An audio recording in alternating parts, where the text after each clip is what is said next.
batismo, nós precisamos lembrar então onde isso surge, né? Para começarmos então, precisamos lembrar que ele é um dos sacramentos. E quando nós pensamos na palavra sacramento, nós entendemos que ela vai ter um significado. Ela significa juramento.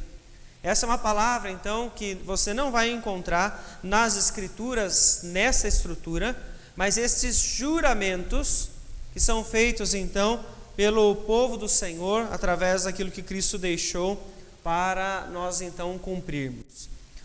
Sacramentos nós temos apenas 2. Os sacramentos então nós temos que lembrar que são aqueles momentos que nós encontramos nas Escrituras que o Senhor Jesus deixou como ordem para nós então realizarmos. Algumas pessoas então elas colocam inclusive o momento do lava-pés como um dos sacramentos. Talvez alguém já tenha ouvido falar de irmãos de certas igrejas que eles logo no momento da ceia do Senhor eles realizam o lava-pés, porque eles entendem que o lava-pés é um sacramento, é uma ordem de Cristo.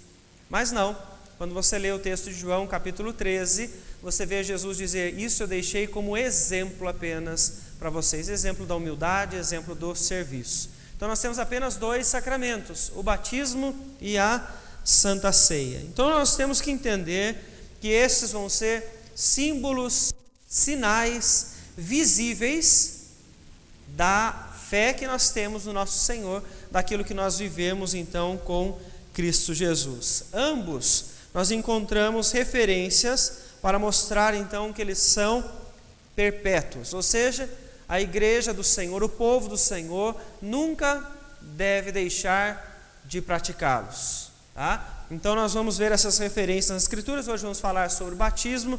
Se for necessário, mais para frente nós falamos então também sobre a Santa Ceia. Para falarmos então sobre os sacramentos que nós encontramos no Novo Testamento, nós precisamos olhar um pouco para o Antigo Testamento, porque essas ordens que nós vemos então dadas por Jesus, elas estão no Antigo Testamento. E então nós vamos falar hoje sobre a ordem da circuncisão. E eu convido os irmãos a abrirem Gênesis capítulo 17, para nós fazermos a leitura do versículo 10 ao versículo 14. Aquele que achar, pode ler para nós, por favor.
Muito bem, então nós temos aí uma ordenança do Senhor, dada ainda a Abraão, para que eles pudessem então mostrar de forma visível que eles eram agora parte do Senhor.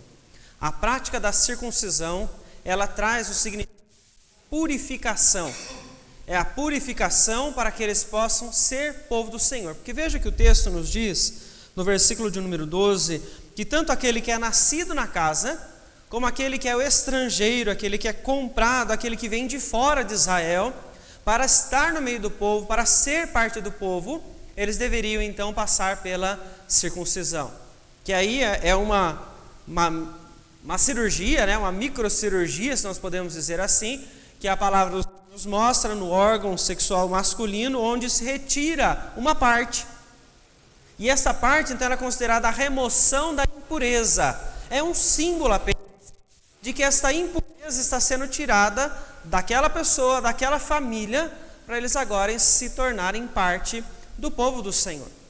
Então nós precisamos pensar que esta ordem foi dada pelo Senhor a Abraão, e o texto, como nós vemos no final do versículo de número 13, já traz a expressão que eu acabei de mencionar sobre a aliança perpétua, ou seja, eles deveriam continuar, porque o Senhor estaria então com o seu povo para todo sempre. Este então é um sinal visível daqueles então que faziam parte, e os que não fossem circuncidados não seriam considerados parte do povo. Final do versículo 14, ele nos diz, então, essa vida será eliminada do meu povo, quebrou a minha aliança. Então a circuncisão não era uma opção para os israelitas, né? Ou seja, é a ordem do Senhor, para que eles tivessem esse sinal na carne, de que eles então faziam parte do povo do Senhor. Aqui o homem é aquele que representa a sua família, então por isso vem a mulher, e daí também vem todo o restante da sua família, né? Porque você pode então se questionar sobre isso, sobre esta microcirurgia no homem, né? E é por isso, porque ele então traz aí a responsabilidade sobre si da sua casa. Mas há uma pergunta interessante que nós podemos então fazer sobre os descendentes de Abraão que foram circuncidados. Todos os descendentes, eles precisavam ser circuncidados para eles serem considerados parte do povo de Israel, senão estava eliminado. Quebrou a minha aliança.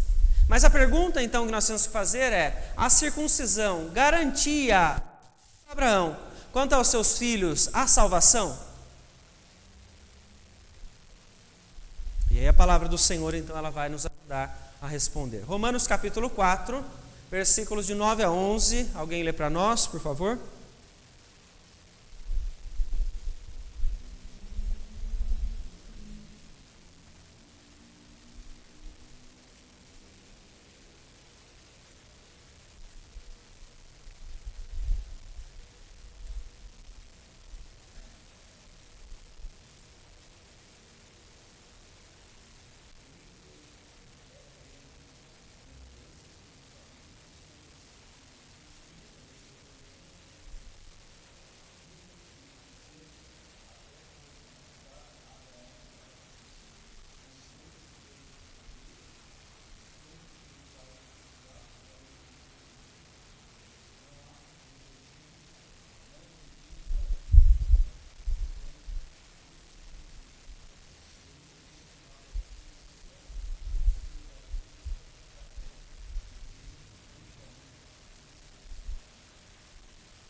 Isso, até aí. Então vejam só o que é que Paulo está dizendo. Ele está falando aqui no começo do texto sobre uma bem-aventurança. Ele está falando de uma bem-aventurança que está no versículo anterior. Logo no final, versículo 8, ele diz: bem-aventurado o homem a quem o Senhor jamais imputará pecado. Então que bem-aventurança é essa que Paulo está falando aqui neste momento? Ele está falando sobre o perdão dos pecados, ou a justificação diante de Deus. Então ele está dizendo, vamos lá de novo ao texto: bem-aventurança, esta bem-aventurança, ela vem exclusivamente a quem foi circuncidado, ou ela também vem para o que não foi circuncidado. Ou seja, aqueles que recebem o perdão de Deus, eles recebem por causa da circuncisão ou não. E aí o texto mostra para nós então que a circuncisão, ela é apenas um sinal, uma resposta à fé, aquilo então que o Senhor já estava fazendo no seu povo. É um símbolo para que eles pudessem então mostrar aquilo que eles já estavam vivendo. Mas o que acontece com Abraão é o contrário. Porque ele está mostrando aqui que a circuncisão, ela não vai trazer a salvação a ninguém. Por quê? O próprio Abraão, ele foi justificado por Deus, por causa da sua fé. Isso está em Gênesis 15, 6. O texto de Gênesis, então, nos lembra que Abraão, em meio a toda a promessa do Senhor para um filho, e o texto diz: ele creu no Senhor e isso lhe foi imputado para justiça. Então nós observamos aqui que aquilo que Abraão está vivendo com o Senhor, ele se torna então um sinal, quando em Gênesis 17 o Senhor propõe para ele a circuncisão. O sacramento, então, a ordenança, ele passa a viver logo após a sua fé. Então, o que é que traz a justificação sobre Abraão? É a circuncisão ou é a sua fé? É a fé de Abraão. A fé garante a ele que ele agora foi feito então justo diante do Senhor. Então o apóstolo Paulo está dizendo: por acaso esta bem-aventurança do perdão, ela vem sobre aquele que foi circuncidado apenas, ou também sobre os incircuncisos? O perdão de Deus não está ligado com o símbolo. O perdão de Deus está ligado com fé. Como nós vemos aqui, Abraão foi justificado antes mesmo, então, de ser circuncidado pelo Senhor. Então nós vemos que isto acontece para que ele possa mostrar aquilo que ele já está vivendo, aquilo que ele já está, então, no seu relacionamento, servindo ao Senhor. Essa é uma ordenança, a circuncisão é uma ordenança que Deus deixou no Antigo Testamento e que nós olhamos, então, ela fazer uma ponte e continuar. Ela não é interrompida, essa ordenança, no Novo Testamento. Por quê? No Novo Testamento ela vai estar totalmente ligada ao batismo. Onde nós vemos isso? Na carta de Paulo aos Colossenses. Colossenses capítulo de número 2, versículos 11 e 12, nós vemos então o apóstolo Paulo dizer: nele também fostes circuncidados, não por intermédio de mãos, mas no despojamento do corpo da carne, que é a circuncisão de Cristo, tendo sido sepultados juntamente com ele no batismo, no qual igualmente fostes ressuscitados mediante a fé no poder de Deus que o ressuscitou dentre os mortos. Então, o que é que nós estamos vendo aqui a palavra do Senhor nos ensinar? Que a circuncisão era um símbolo de que aqueles então que passavam por esse rito, eles pertenciam ao povo de Israel.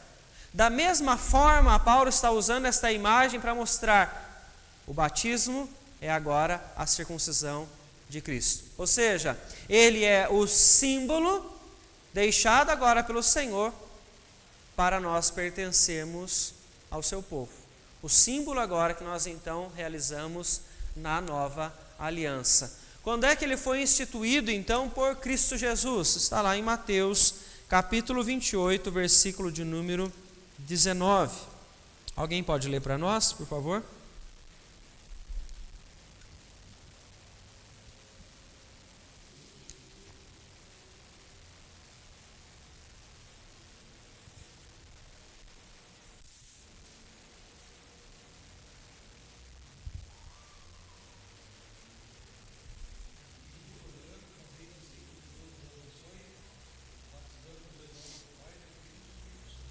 A partir desse momento, então, Jesus deixou a ordem: vão, façam discípulos e batizem eles.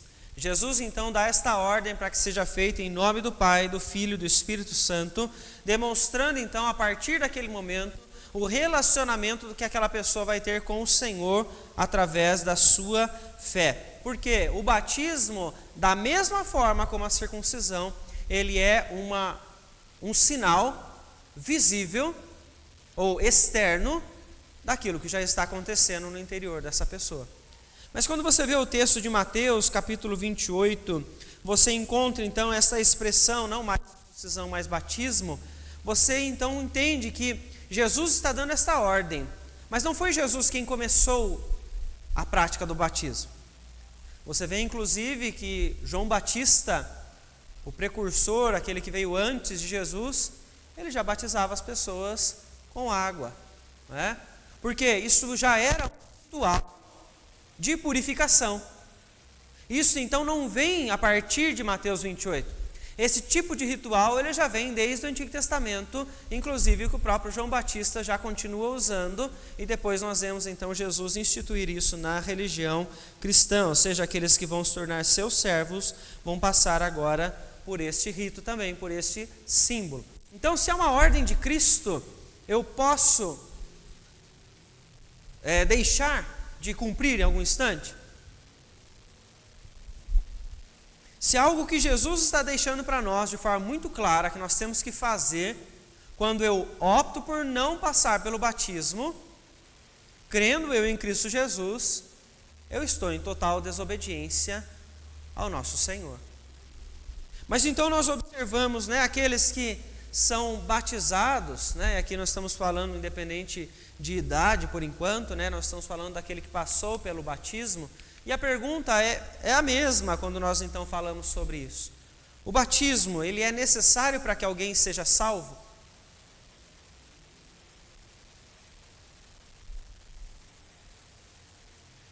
Quem acha que sim, levante a mão. Quem acha que não, levante a mão.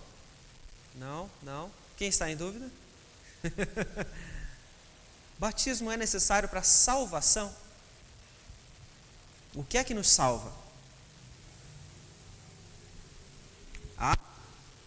A fé. Mas e se alguém morre sem ser batizado? E ele acreditava em Jesus Cristo. Ele é salvo da mesma forma?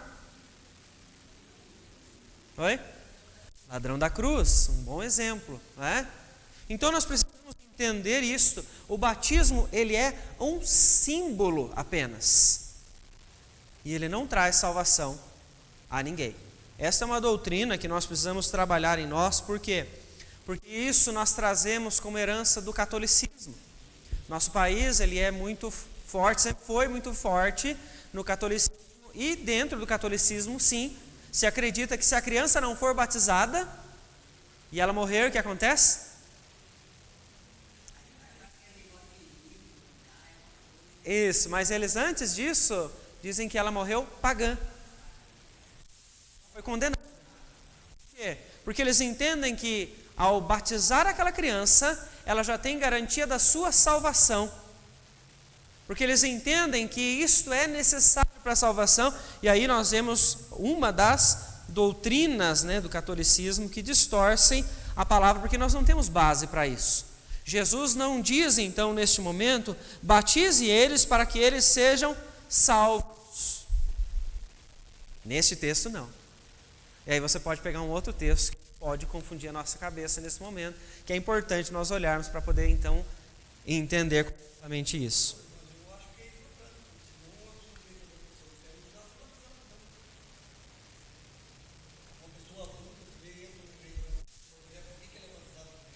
Importante para a vida dela. Sim. Não, é uma ordem. É a ordem de Cristo. Mas ela não traz salvação. Certo? Todo aquele então que crê em Cristo Jesus e ele não passa pelo batismo por opção, estou frequentando a igreja, entendi o evangelho, confessei a Cristo Jesus, estou falando que acredito, mas estou dizendo que eu não quero me batizar depois de estudar a palavra, ele está indo contra as Escrituras. Sim.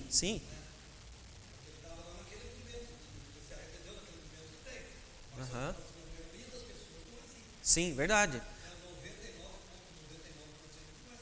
É uma ordem de Cristo. Nós temos exemplo nas Escrituras, nós vamos ver alguns, de pessoas que professaram a fé e foram conduzidos imediatamente para o batismo, porque é uma ordem de Cristo. A igreja não deve deixar de cumprir as ordenanças dos sacramentos. Então, está correto isso.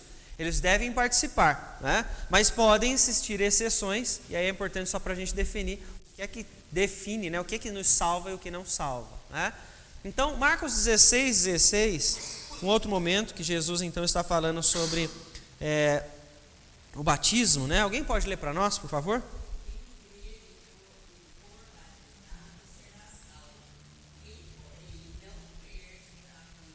Aí talvez traga um pouco de dúvida para nós, porque ele está dizendo, quem crer e for batizado, então será salvo. Quem, porém, não crer, será condenado. E é interessante, então, de você ler esse texto, e você precisa prestar bastante atenção nesse texto, porque nós podemos, então, ligar uma coisa com a outra.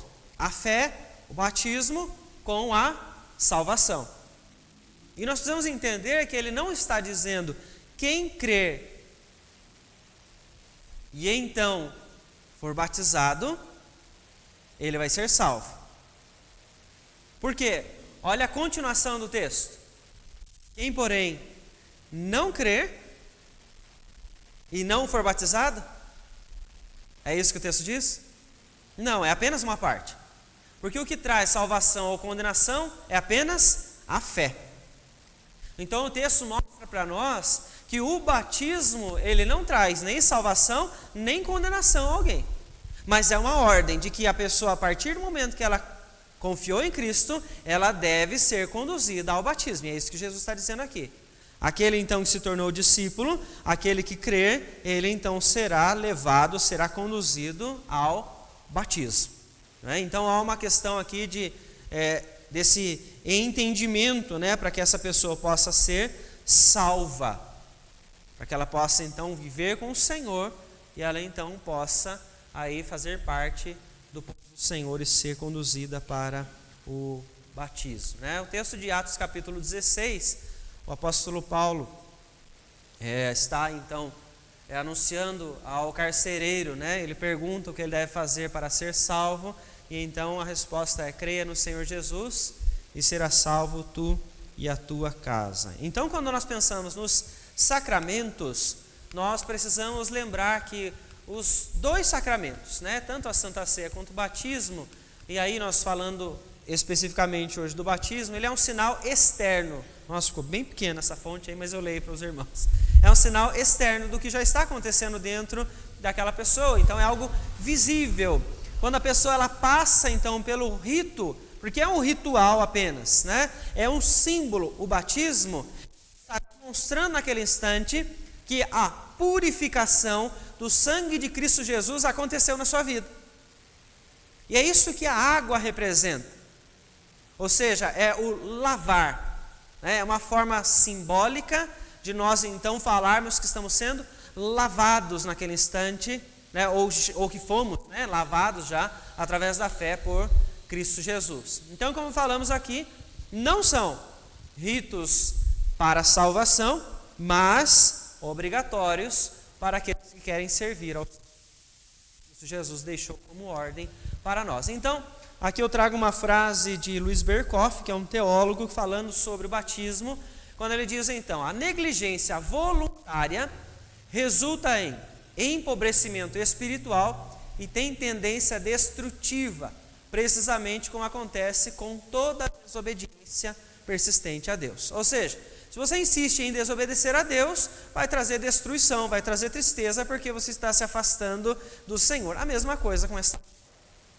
Se o Senhor Jesus então deixou uma ordem, nós precisamos cumpri-la, Então nós vemos aí que não há opção para aquele que é crente, aquele que está dizendo que crê em Cristo Jesus, dele deixar de participar, de passar pelo batismo. Então, de forma resumida, o que é o batismo? É um sacramento que nós temos no Novo Testamento, instituído por Jesus, como vimos, não só para, de forma solene e oficial, admitir a pessoa como membro da igreja, agora de forma visível, ela está se comprometendo, mas também para ser um sinal do pacto, da nova aliança feita por Jesus na cruz, onde demonstra a sua união com Cristo, porque ele agora vive com Jesus. Como eu falei, é um sinal da lavagem do Senhor, a purificação que ele faz. Então ele vive agora com Jesus, foi regenerado, teve seus pecados perdoados e também agora consagra ou entrega a sua vida para servir a Cristo Jesus e de forma nova, em novidade de vida. Então, quando alguém está passando pelo símbolo, ele está respondendo tudo isso àqueles que estão vendo. Eu agora sou parte do corpo de Cristo, estou vivendo com Jesus, tenho uma nova vida e agora estou aqui então para servir ao meu novo Senhor.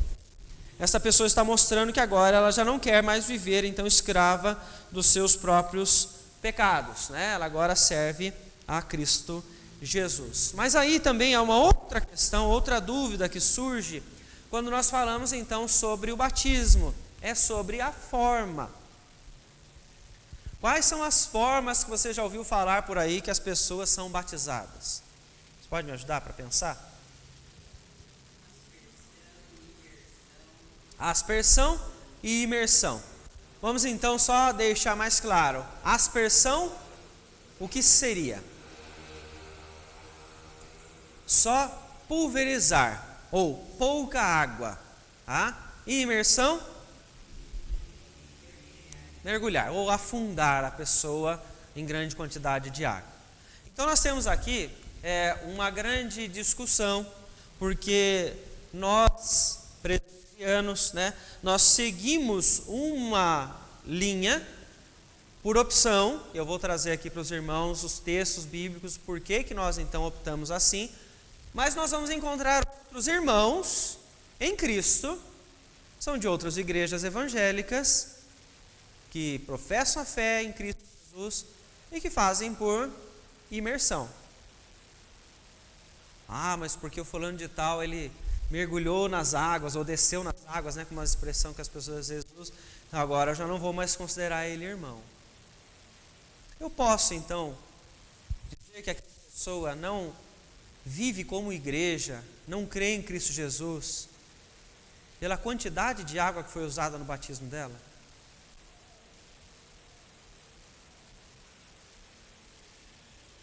Quem acha que sim, levanta a mão. Algumas pessoas, elas acreditam que a forma do batismo vai definir quem é aquela pessoa no corpo de Cristo Jesus. A Igreja Presbiteriana do Brasil, ela não deixa de entender as pessoas como membros, apenas pelo fato de que elas eram de uma igreja batista, de uma igreja Assembleia de Deus, e elas foram batizadas lá por imersão, porque essas igrejas batizam por imersão. O contrário já não é a mesma coisa. Se você for uma igreja batista, mas você fala, mas é uma batista e ela é reformada, eles não vão aceitar o seu batismo por aspersão, eles vão fazer você batizar de novo. Eu entro em uma outra discussão. Paulo fala aos Efésios que existe apenas um batismo, e eu acredito nisso. Por isso nós não rebatizamos aqueles que vêm de igrejas sérias que pregam a Cristo Jesus, igrejas evangélicas, nas quais nós sabemos então que eles estão aí falando sobre a verdade da palavra.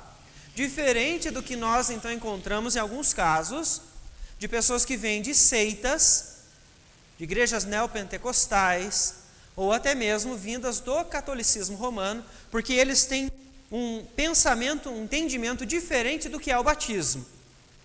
E aí então nós precisamos batizar essas pessoas, que aí eu não chamo nem de rebatismo, eu digo que é o batismo, porque elas nunca foram batizadas pela fé em Cristo Jesus. Elas tinham um entendimento errado das Escrituras, Mostrei aqui o exemplo do catolicismo. Batizam para ser salvos. A palavra não diz isso. Então, quando nós recebemos alguém vindo da Igreja Católica, nós explicamos o que é o batismo e nós conduzimos essa pessoa para que ela seja batizada naquilo que Jesus, então, direcionou. Se ela for, então, para outra igreja evangélica, pode ser que, dependendo da doutrina, façam para ela se batizar de novo por causa da água, da quantidade de água. Por isso é uma grande discussão. Muitas pessoas, então, elas trazem algumas formas de defesa para um ou para outra, e eu vou dizer para os irmãos aqui qual é a minha postura diante do que a palavra nos diz. Não existe forma correta.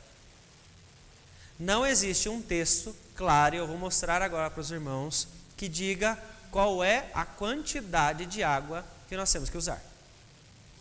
Mas aí vem os argumentos para nós falarmos então sobre o batismo por imersão. Tem que mergulhar. Por quê?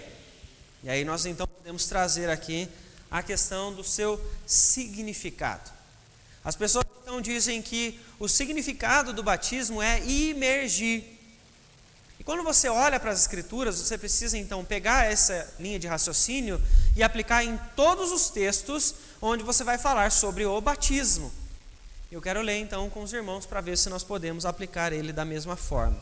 1 Coríntios capítulo 10, versículos 1 e 2, nós vamos encontrar então a referência à palavra batismo.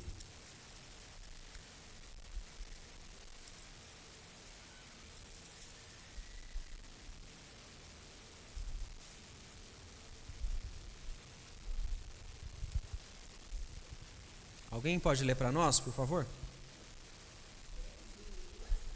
10, 1 e 2.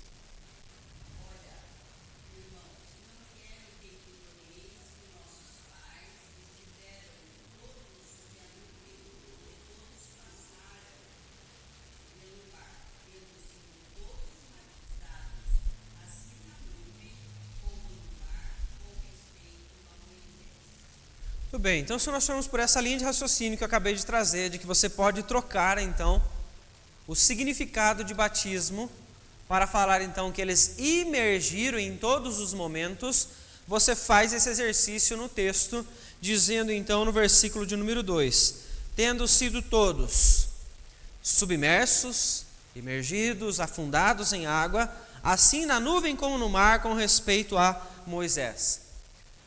Grave então essa tradução que nós criamos agora e vamos olhar para o contexto daquilo que Paulo está falando.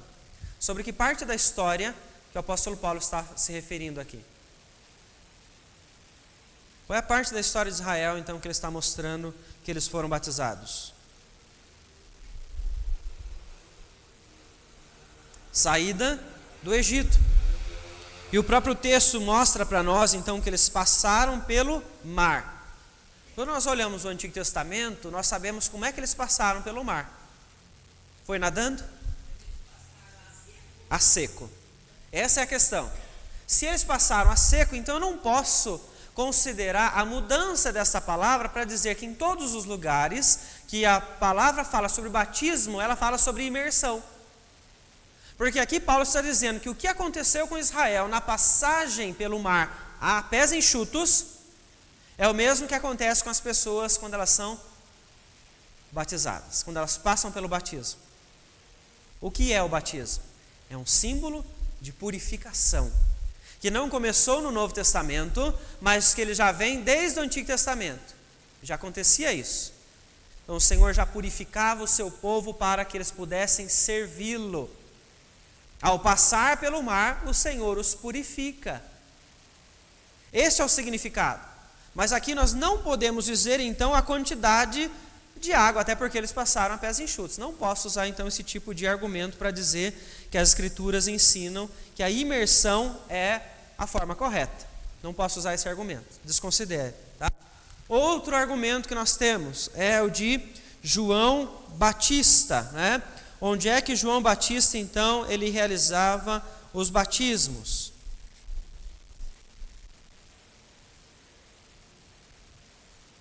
Evangelho de João, capítulo 10, versículo 40. Alguém pode ler para nós, por favor?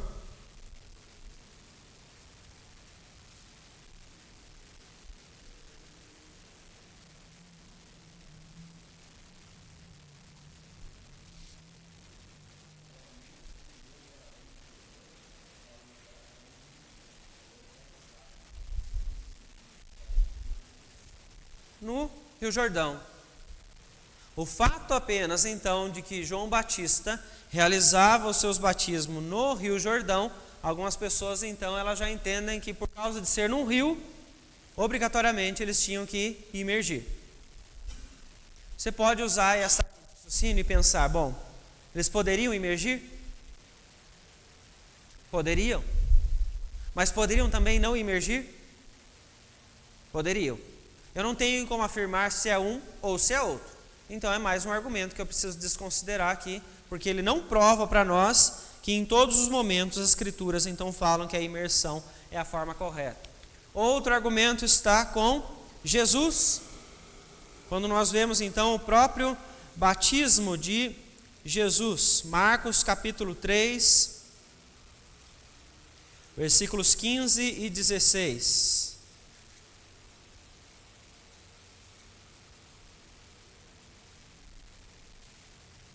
Espera aí, anotei errado. Deixa eu já achar de novo aqui.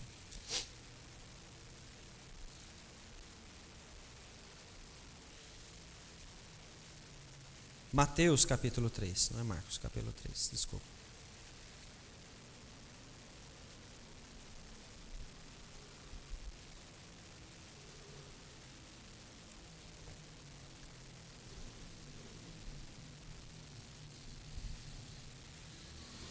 Alguém pode ler para nós, por favor? Mateus 3, 15 e 16.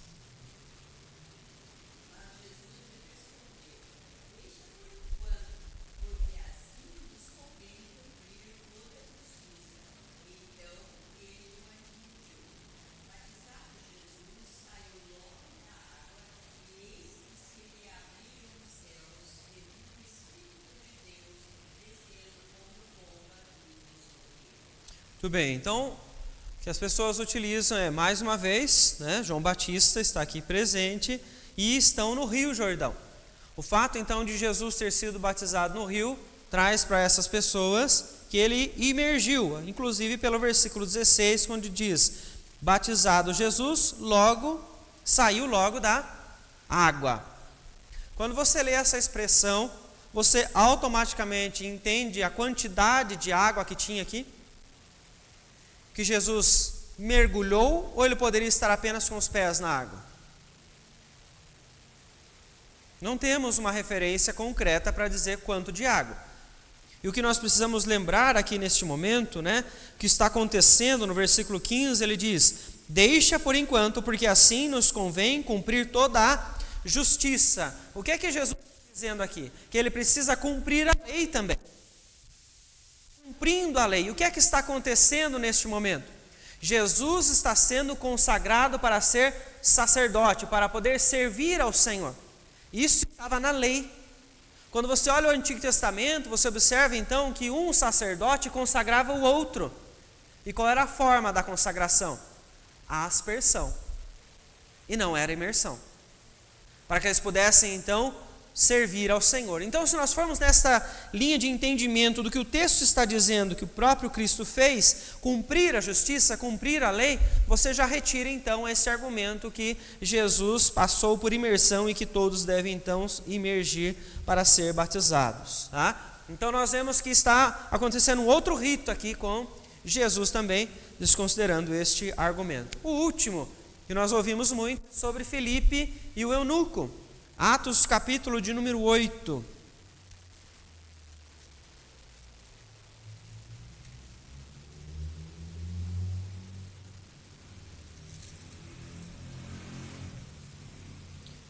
Atos capítulo de número 8, versículo 38.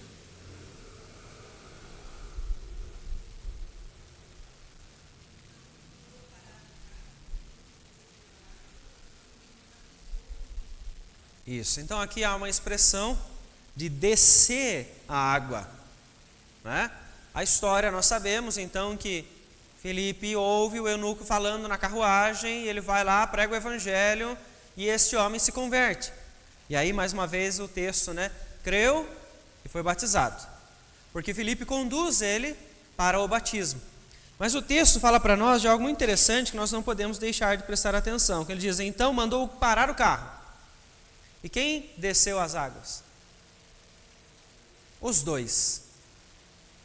Se nós estamos concluindo então que Filipe, que o eunuco, né, quem estava sendo batizado, ele foi batizado por descer as águas, nós temos que concluir que Filipe foi batizado também, ou se autobatizou, se existe essa expressão. O que está dizendo então aqui, que eu entendo pelo contexto do lugar, é que eles estavam num lugar longe das águas, eles precisaram descer para chegar onde tinha água. Não que necessariamente ele mergulhou ou descer as águas é então imergir nelas. Então nós, com esses textos que nós observamos aqui, que são usados para falar sobre a imersão, nós podemos considerar a imersão como um modo padrão deixado por Deus? Não. Mas podemos considerar a imersão como algo errado? Também não. Não existe expressão no Novo Testamento que diga imersão é proibido. Porque só assim que nós então proibimos algo, quando o texto está dizendo que não é para ser feito. Mas então nós optamos por fazer o batismo pela aspersão, que é pouca água, né, ou pulverizar água. Por quê? E aí nós temos alguns textos no Antigo Testamento de rituais de purificação, onde era usada a aspersão e não a imersão. Então vamos ler esses textos para nós observarmos. Êxodo capítulo 24, versículo 4 ao 8, alguém pode ler para nós?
Isso, então nós vemos aqui um texto onde está mostrando um ritual de purificação, aqui não ainda com água, nós vamos ver um com água, mas com sangue, onde então ele está aspergindo sobre o povo, para que o povo possa ser purificado. Outro texto nós vemos aqui é Levítico capítulo 16, vamos a alguns versículos. Vou ler aqui para os irmãos, versículos 5, 6, 14, 15 e 19. E diz assim: Da congregação dos filhos de Israel tomará 2 bodes para a oferta pelo pecado e 1 carneiro para o holocausto. Arão trará o novilho da sua oferta pelo pecado e fará expiação por si e pela sua casa. Versículo 14: Tomará do sangue do novilho e com o dedo o aspergirá sobre a frente do propiciatório, e diante do propiciatório aspergirá 7 vezes do sangue com o dedo.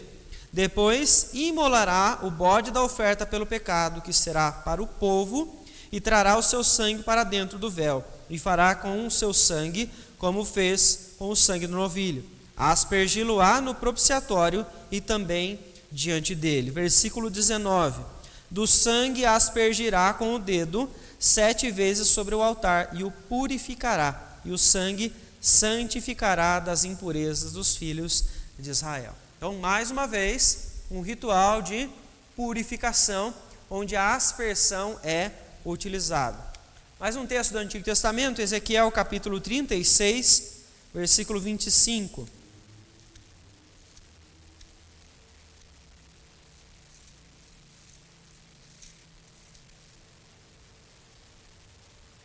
Alguém pode ler para nós, por favor?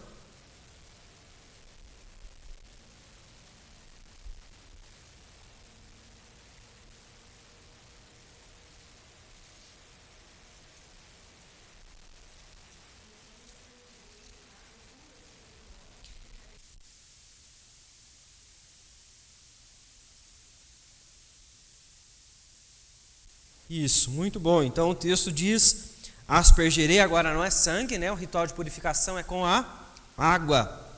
Tirarei, né? Ficareis purificados de todas as vossas imundícias e dos vossos ídolos. Então a palavra do Senhor nos mostra alguns exemplos, aqui como nós lemos, de rituais para a purificação no Antigo Testamento, onde era usada a aspersão. Ou seja, nós temos isto como base nas Escrituras para ser usado. Não foi algo que foi inventado pela Igreja Presbiteriana. A Igreja Presbiteriana criou isso. Não. Existe referência nas Escrituras para que esse tipo, então, de ritual possa ser usado também para o batismo. Tá? Vamos lá, então, para um texto no Novo Testamento, onde nós vemos uma dúvida surgir aqui. Atos capítulo 2... versículos 37 ao 41.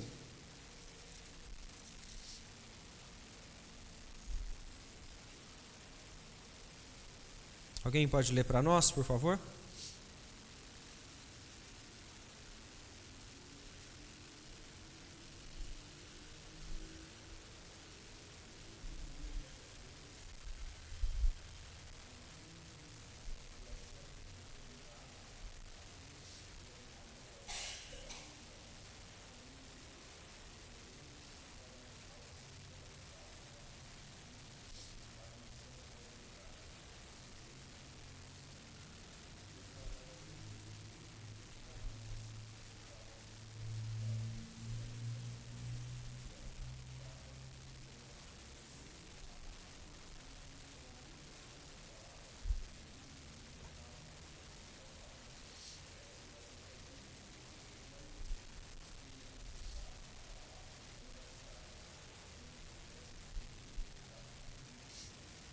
Então nós temos aqui uma referência após a pregação de Pedro, onde ele está chamando eles ao arrependimento, para que eles possam viver com o Senhor. E como nós vemos o texto da orientação de Jesus, aquele que crer deve ser conduzido ao batismo.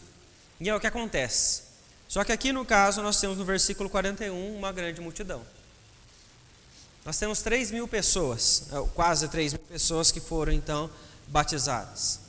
Na região, quando você observa onde eles estão, pelo contexto dos textos, nós vemos então que esse lugar não era um lugar que tinha muitos rios, mas apenas reservatórios. Qual é a forma de batismo então que eles devem ter utilizado para realizar o batismo de quase 3.000 pessoas? Qual seria o mais rápido, o mais lógico de se usar? Imergir quase 3.000 ou aspergir sobre eles? Pode ser por imersão?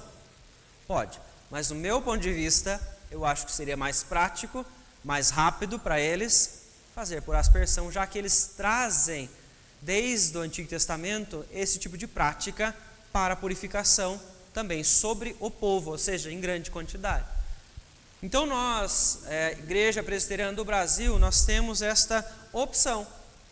Fazemos por aspersão, por estas referências que nós encontramos na palavra, de rituais de purificação, onde se usava a aspersão.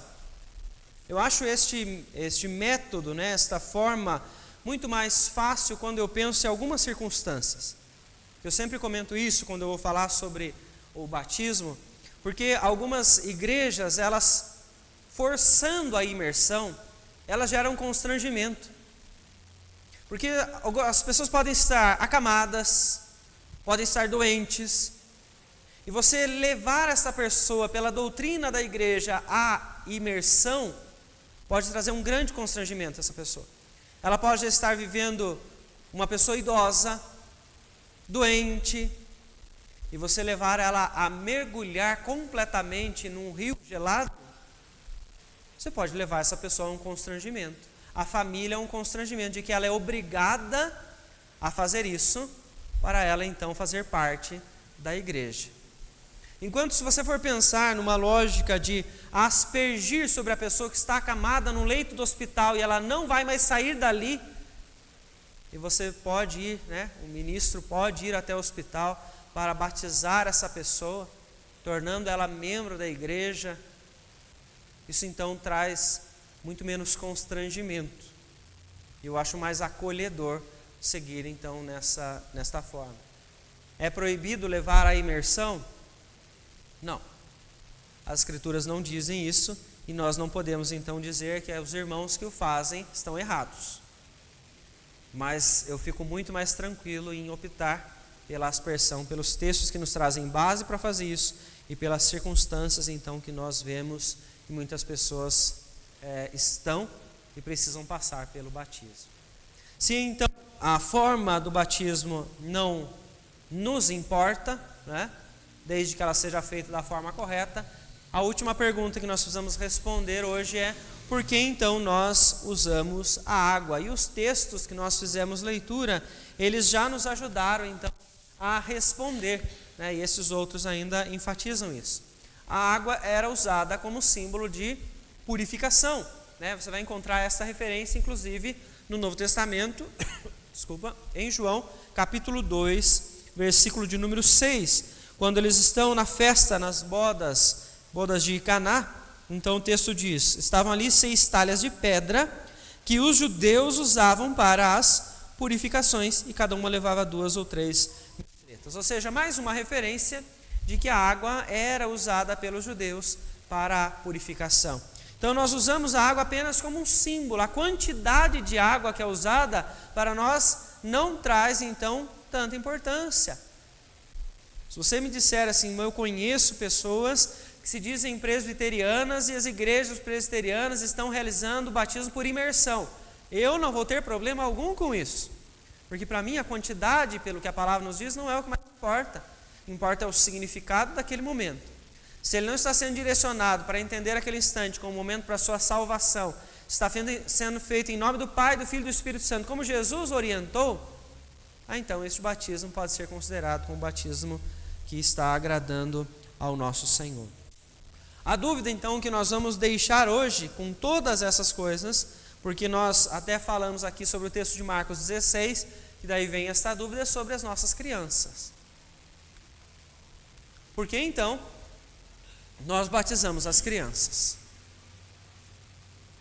Ou se elas precisam ser batizadas ou não. Uma dúvida então que eu já vou deixar para você questionar É Marcos 16 que o texto diz: aquele que creu deve ser conduzido ao batismo. A criança tem capacidade de crer?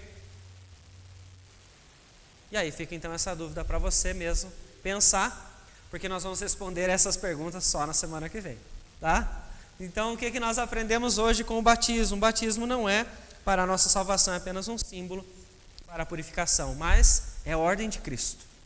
Nós devemos conduzir as pessoas, que nós estamos evangelizando, que estamos discipulando, que elas afirmaram, que confessaram a fé em Cristo Jesus, elas têm que ser conduzidas ao batismo para externalizar aquilo então que já estão vivendo, da regeneração e a nova vida com Cristo Jesus. Eu desejo então que o Senhor nos abençoe e nos permita sempre ensinar aquilo que as Escrituras nos ensinam, a verdade, aquilo que agrada ao nosso Deus, para nós então podermos viver com o nosso Senhor. Não trazendo então qualquer tipo de constrangimento a quem passou por outro tipo de batismo, de quantidade de água, mas também não constrangendo aqueles que dizem que preferem desta forma ou não. Explicar ao longo dos textos da palavra do Senhor é o melhor caminho. Então que Deus nos abençoe para nós termos essa sabedoria pelo conhecimento que recebemos de conduzir as pessoas a viver de acordo com a vontade do Senhor. Alguém tem alguma dúvida, a não ser esta?